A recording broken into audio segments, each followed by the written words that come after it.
आज आपण बनवू बाप्पाचे आवडते खूप मऊ आणि छान असे उकडीचे मोदक। राम राम मंडळी, स्वागत आहे तुमचं माझ्या चॅनलमध्ये। उकडीचे मोदकसाठी आपण पहिले उकड बनवून घेऊ। उकड बनवण्यासाठी मी हे पाऊण वाटी दूध आणि पाऊण वाटी पाणी घेतलं आहे। आता तुम्हाला दूध टाकणार असेल तर तुम्ही 1.5 वाटी पाणी घेऊ शकता। त्याच्यामध्ये आपण स्वादानुसार मीठ टाकू आणि 1 चम्मच तूप टाकू आणि असं कालवून घेऊ। आपण उकडमध्ये दूध टाकतो ना, त्याच्यानं मस्त उकड पांढरी शुभ्र होते। पहा आता दूध आणि पाण्याला उकळी आली आहे, त्याच्यामध्ये आपण 1.5 वाटी तांदळाचं पीठ टाकी घेऊ। आता आपण असं हे लाकडी दांड्यानं कालवून घेऊ।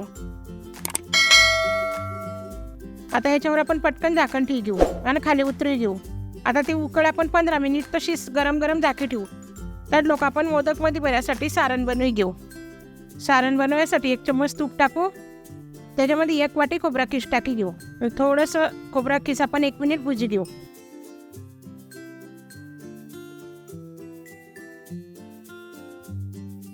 अर्धी वाटी गूळ टाकू आणि चांगलं मिळवून घेऊ।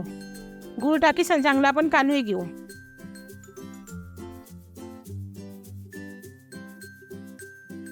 माझा व्हिडिओ आवडल्यास लाईक करा, जास्तीत जास्त शेअर करा, चॅनलला सबस्क्राईब करा।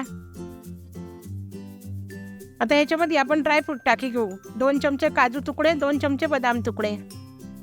आता हे मिश्रण आपल्याला जास्त भुजणं नाही आहे, थोडंसं असं मिळीसं येईन बस। जास्त वेळ भुजलं तर मिश्रण कडक होई जाईल। 1 चम्मच वेलची पावडर आणि अर्धा चम्मच जायफळ पावडर।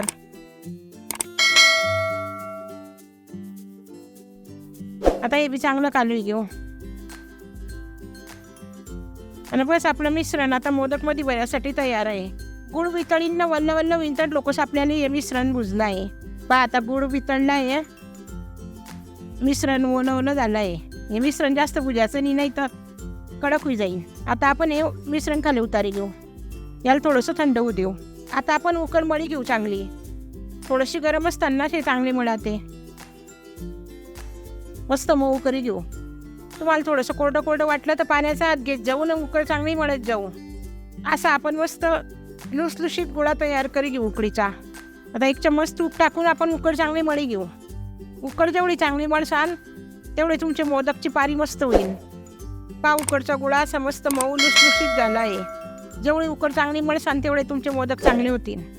आता ह्याच्यातून 1 निंबा एवढा गोळा घेऊ आणि मोदकाची पारी बनवून घेऊ। हाताला थोडं चिपकत असेल तर तांदळाचं पीठ लावू शकता। मी थोडंसं तांदळाचं पीठ लावलं आहे आणि असं दोघी हाताच्या मदतीनं आपण अशी पारी बनवून घेऊ। पारी बनवताना एवढं लक्ष ठेवायचं की हे अशा आजूबाजूनं पातळ पाहिजे ना, मध्ये थोडी जाड पाहिजे, म्हणजे तुमचं मोदक फुटणार नाही। मध्ये जर पातळ झाली तर मोदक फुटीन मग। पहा अशी मस्त आपण अशी गोलाकार वाटीचा आकार दे घेऊ। आपण उकड चांगली मळली तर पहा असं फाटत नाही आहे, नाही तर असं चांगली नाही मळाली की अशा भेगा भेगा जाता। पहा मस्त अशी वाटी तयार केली आहे। आता याच्या आपण 1 बोट मध्ये आणि 2 बोटं बाहेर घ्यायचं, अशा कड्या तयार करी घेऊ। अशा थोड्या सारख्या अंतरावर करी घ्यायच्या। तुम्ही उकडीचे मोदक करायला घाबरता का? अशा यामुळे पद्धतनं करा, म्हणजे तुमचे मोदक मस्त होतील। आता याच्यामध्ये आपण हे सारण भरी घेऊ आणि अशा पाकळ्या थोड्या थोड्या एका बाजूनं अशा करी घेऊ आपण एका साईडले आणि असं वरतून बंद करत घेऊ मोदक। पहा असं मोदकाचं तोंड बंद करत राहायचं असं। पहा कसा मस्त मोदक तयार झाला आहे। पहा असे सगळे मोदक आता मी तयार करी घेतले आहे। पहा कसे मस्त दिसत आहे। आता पहा मी कढईत पाणी ठेवलं आहे, त्याच्यावर चाळणी ठेवली आणि कॉटनचा रुमाल ठेवला आहे वल्ला करी सण। कॉटनचा रुमाल वल्ला करी घ्यायचा आणि त्याला असं निपुई घ्यायचा आणि त्याच्यावर हे मोदक ठेवायचे आणि वरतून अशी केसरची 1-1 काडी लाई घ्यायची। आता आपण हे मोदकायला 10-15 मिनिट चांगले वाफवून घेऊ। असे सगळे मोदक मी आता वाफवून घेते। पहा असे मस्त मोदक तयार झाले आहे। आता या मोदकावर असं थोडंसं मोदक फोडायचं आणि त्याच्यावर मस्त चांगलं तूप टाकायचं आणि खायचं। अशा मोदकाचं तुम्ही गणपती बाप्पाला नैवेद्य दाखवू शकता आणि प्रसादमध्ये बी वाटू शकता। असे मस्त स्वादिष्ट मोदक तुम्ही नक्की करी पहा।